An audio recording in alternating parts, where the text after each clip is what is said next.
Alright guys, welcome back. We're looking at another Math Notes video today. 11.2.3, locating points in 3 dimensions. So up till now in your math career, everything has been either in 1 dimension or 2 dimensions. You start off in elementary school learning about a number line, which you then later learn is really just the x-axis, and it's just locating a point in 1 dimension, just the x dimension, right? So the point here is -2. We count 2 to the left, -1, -2, and we make a dot on -2, and we're done. Next you learn x and y, the 2 dimensions that you've been working with for the last several years. The location of a point in a two-dimensional plane is given by 2 numbers, x and y, called an ordered pair.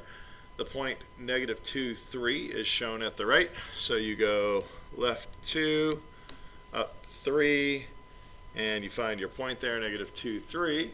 And now we're going to start looking at points in 3 dimensions, so which is convenient since we live in a 3-dimensional world.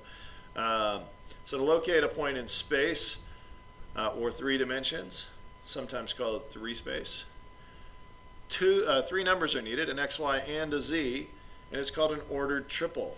The point 2, 3, 1 is shown at the right.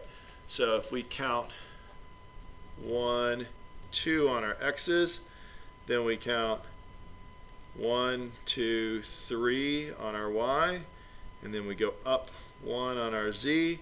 That gets us to our final point there in space, 2, 3, 1. So you're still just counting the number of spaces over. It's just now there's one more direction to count. On this dot paper, things can get a little confusing. Sometimes it's really helpful to have a point of reference. Just like, by the way, here, this origin is 0, 0. When we're in 3 space, this is 0, 0, 0, where they all come together.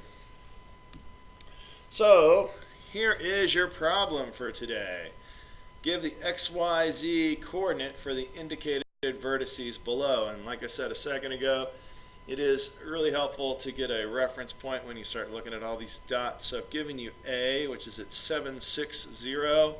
If we were to count that out, we would have on the x, which is right here, 1, 2, 3, 4, 5, 6, 7. And then we have 6 on the y, so we go 1, 2, 3, 4, 5, 6. And we didn't have to go up or down, so that's 0 on the z.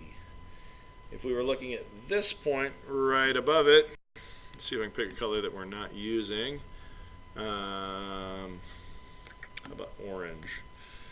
This point right above it would be 7, 6, 1, because I just went up 1 in the z direction from A.